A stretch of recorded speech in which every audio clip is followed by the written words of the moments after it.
Hello दोस्तों, नमस्कार। कैसे हैं आप लोग। दोस्तों, आज जो हम आप लोगों के बीच कहानी लेकर आए हैं, कंपनी की डायरेक्टर ने क्वालिटी इंजीनियर के साथ किया गलत कांड। एक बड़ी कंपनी के मालिक की बीवी अपने सैंपल पास करने मेरे पास आई। बदले में मैं उसने अपने जिस्म को मेरे हवाले करने की पेश कर दी। दोस्तों, मेरा नाम साहिल है। मैं काफी समय से मैं अपनी मजे वाली कहानी लिखने की सोच रहा था, पर काम की व्यस्त की वजह से नहीं लिख पा रहा था। आखिरकार आज मैं समय निकालकर अपनी मजे वाली कहानी पेश कर रहा हूँ आप लोगों के बीच। तो मैं भोपाल का रहने वाला हूँ, पर काफी वर्षों से हैदराबाद में जॉब कर रहा हूँ और एक बड़ी कंपनी में इंजीनियर हूँ। इधर मैं क्वालिटी कंट्रोल मैनेजर हूँ। मेरी अपनी कंपनी में बड़ी साख और रुतबा है। मेरी उम्र 35 साल की है। शरीर सामान्य है और रंग थोड़ा ज्यादा ही गोरा है। मजाक करने के मामले में मैं अपनी पत्नी के साथ परफेक्ट हूँ। वह भी मेरे हर तरह से मजे कर लेते हैं। हम दोनों अपनी मजा ले लेते हैं। यह कंपनी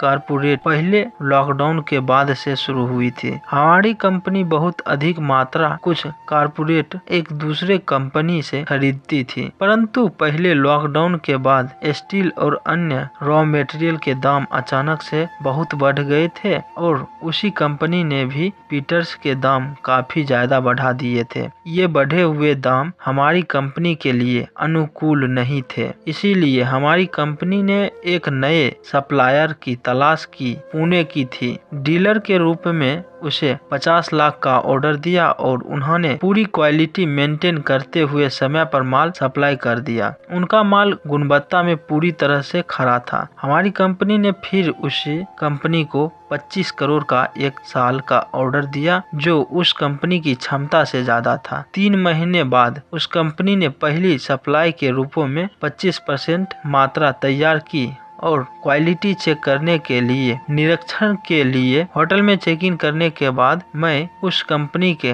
फैक्ट्री में गया और निरीक्षण के लिए कुछ सैंपल्स निकाले। उन सैंपल्स को मैंने अपनी कंपनी के इंस्ट्रूमेंट से चेक करने के बाद पाया कि कुछ परसेंट रिजेक्ट वाले माल इसमें मिलाया हुआ है। मैंने उनके मैनेजर को इस गड़बड़ी के बारे में बताया तो उसने तुरंत अपने जनरल मैनेजर को सूचित किया। जनरल मैनेजर ने अपने इंस्ट्रूमेंट से चेक किया तो उसे परफेक्ट ही मिला। उसने मेरे निरीक्षण करने की तरीका पर सवाल उठाया। मुझे अपने तरीके पर पूरी भरोसा था, इसीलिए उनके जनरल मैनेजर से मेरी कहा सुनी और बहसबाजी हो गई। मैंने उनसे कहा अपने इंस्ट्रूमेंट का कैलिब्रेशन सर्टिफिकेट दिखाए। इसी पर वह आनाकानी करने लगा और सर्टिफिकेट नहीं प्रस्तुत कर पाया। फिर कॉन्ट्रैक्ट के अनुसार मैंने पूरी माल रिजेक्ट कर दिया। मैनेजर और जनरल मैनेजर के तेवर बदल गए और वे घबरा गए। वो दोनों रिजेक्ट कर रहे थे, पर मैंने उनके एक ना सुनी और होटल वापस आ गए। मेरे वापस का टिकट अगले दिन का था, तो मैंने सोचा कि शाम को थोड़ा पुणे घूम लिया जाए। मैं फ्रेश होकर तैयार हो रहा था, तभी रिसेप्शन से एक फोन आया कि एक महिला जो कंपनी की डायरेक्टर है मुझसे मिलने के लिए मेरे रूम आना चाहती है। मैंने उनको भेजने के लिए बोल दिया। थोड़ी देर में दरवाजे की घंटी बजी। दरवाजा खोला तो देखा कि एक कयामत ढलने वाली महिला खड़ी है। क्या गजब की खूबसूरत दिख रही थी। उन्होंने नीली रंग की साड़ी, सेलिब्रेशन और लो कट ब्लाउज पहना था। उसमें से उनके सफेद सामान आधे बाहर निकल रहे थे। खुले बाल, हल्का सा मेकअप और उनके सूरत किसी मॉडर्न की तरह थी। उन्हें देखकर मेरा मन टनटनाने लगा। मुझे अपनी आंखों पर विश्वास नहीं हो रहा था। खैर, मैंने उनके अंदर आने के लिए बुलाया और सोफे पर बैठने के लिए बोला। उन्होंने अपना परिचय दिया और नाम रिया बताते हुए कहा कि वह कंपनी मैनेजिंग डायरेक्टर है और उनके पति कंपनी के मालिक हैं। उन्होंने अपनी कंपनी के जनरल मैनेजर के बर्ताव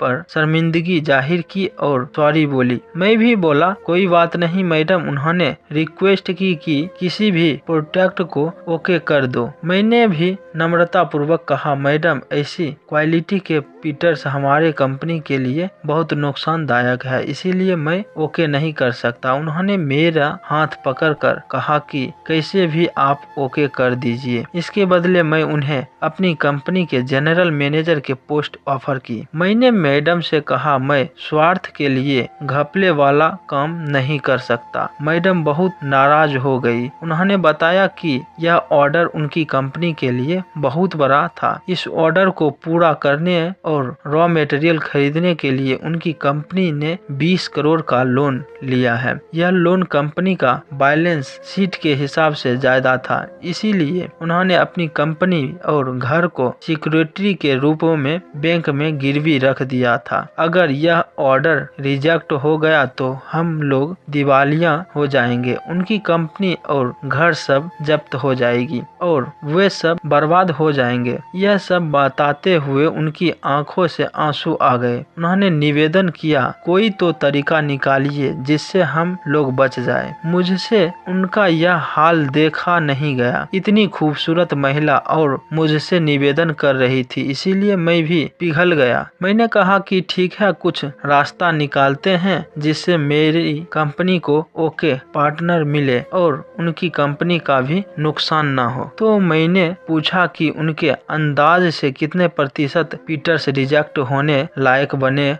होंगे। उन्होंने अपने मैनेजर को फोन किया और पूछा तो उसने बताया कि लगभग 10% पीटर्स है। फिर मैंने कहा कि ओके, आप अपने वर्कर से काम पर लगाइए और पूरी रात सभी पीटर्स का 7% निरीक्षण करे और मेरी कंपनी वाला इंस्ट्रूमेंट इस्तेमाल करे, सभी रिजेक्ट पीटर्स को अलग निकाल दे और उनके हिसाब से जो ओके पीटर्स है उन्हें दिखाए। मैं कल फिर से उनकी जांच करूंगी। रिजेक्ट पीटर्स को रिपेयर करके बाद में फिर से ऑफर करे, इससे उनका नुकसान नहीं होगा और हमारी कंपनी को भी पूरी तरह से ओके पीटर्स की सप्लाई हो जाएगी। मैडम मेरा सुझाव सुनकर खुशी से उछल पड़ी और मेरा हाथ पकड़कर बार बार थैंक्स बोलने लगी। उनको बहुत राहत मिली और वो मेरी होशियारी की ख्याल की। उन्होंने कहा लेट्स सेलिब्रेशन। उन्होंने कहा लेट्स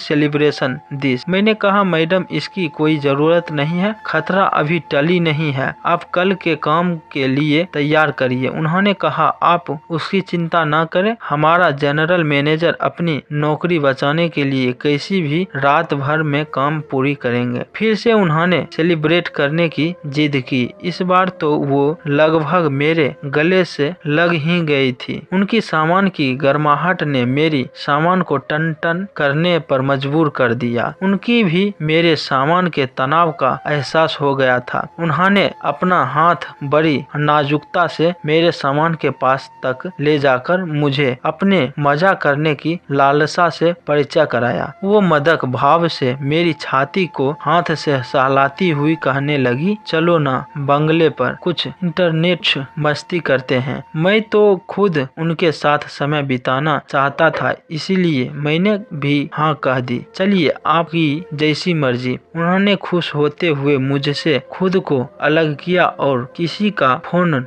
लगाकर सब इंतजाम कराने के लिए कहा। मैडम ने नशीली आंखों से मुझे देखते हुए कहा, मैंने अपने घर पर ही सारा इंतजाम किया है। हम दोनों मैडम की कार से उनके बंगले पर आ गए। उनके घर पर कोई नहीं था। मैडम ने मुझे हॉल में बैठाया और ड्रिंक ऑफर की। मैंने वाइन लेने का बोला। मैडम ने वाइन को 2 पैग बनाया। हम दोनों इधर उधर की बातें करते हुए धीरे धीरे वाइन पी रहे थे। मैडम ने एक सिगरेट लगाई और मेरी तरफ बढ़ा दी। मैंने सिगरेट अपने होठों में फंसाई और किस लेने लगे। मुझे उनको होठों का स्वाद इसी सिगरेट से आने लगी थी। उन्होंने अपने बारे में बताना शुरू किया कि उनकी लव मैरिज हुई थी। MBA कॉलेज में हम दोनों में लव हुआ और बाद में शादी कर ली। अभी मेरी पति ने एक और कंपनी खोली है। वो कुछ इन्वेस्टर से मिलने के लिए दिल्ली गए हैं। मैंने नशीली आंखों से मैडम की जवानी को निहारा। उनकी उम्र शायद 28 से 30 साल रही होगी। उनको कोई बच्चा नहीं था। अब उन्होंने मेरे बारे में भी कुछ पूछा। कुछ देर बाद मैडम बोली, कुछ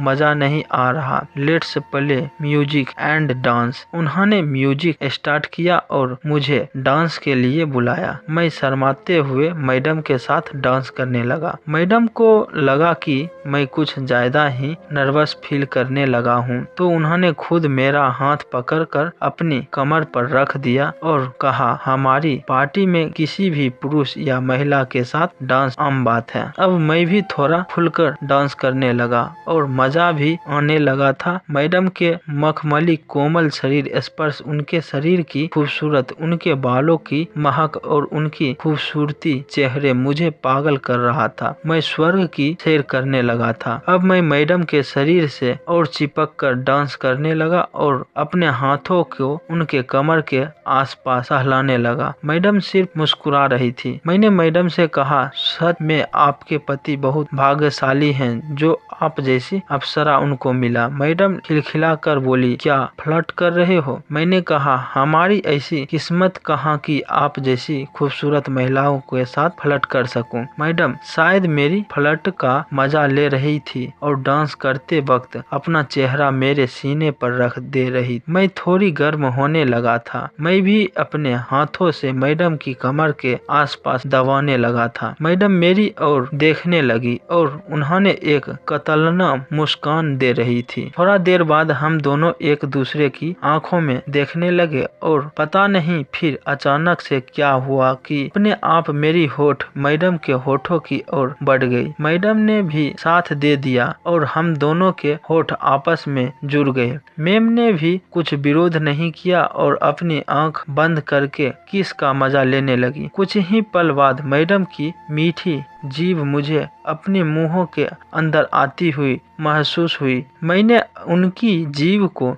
चूसना चालू कर दिया तो मैडम ने अपने जिस्म का सारा भार मेरे ऊपर डाल दिया और मुझे उनके मस्त सामान का मजा भी मिलने लगा। उनकी इस तरह की हरकत से मुझे और जोश आ गया और मैं मैडम को वाइल्ड किस करने लगा। मैडम भी पूरा साथ देने लगी और किस करते समय मेरे सर में पीछे से बालों में हाथ डालते हुए जोर से किस करने लगी। दोस्तों, मैं आपको रिया मैडम की मस्त सी कहानी का पूरा मजा अगले भाग में दूंगा। मुझे उम्मीद है कि आपको मेरी इस कॉर्पोरेट कहानी में मजा आ रहा होगा। दोस्तों, नेक्स्ट पार्ट देखने के लिए चैनल को सब्सक्राइब, लाइक, कमेंट, शेयर करना ना भूले। दोस्तों, मिलते हैं नेक्स्ट पार्ट में।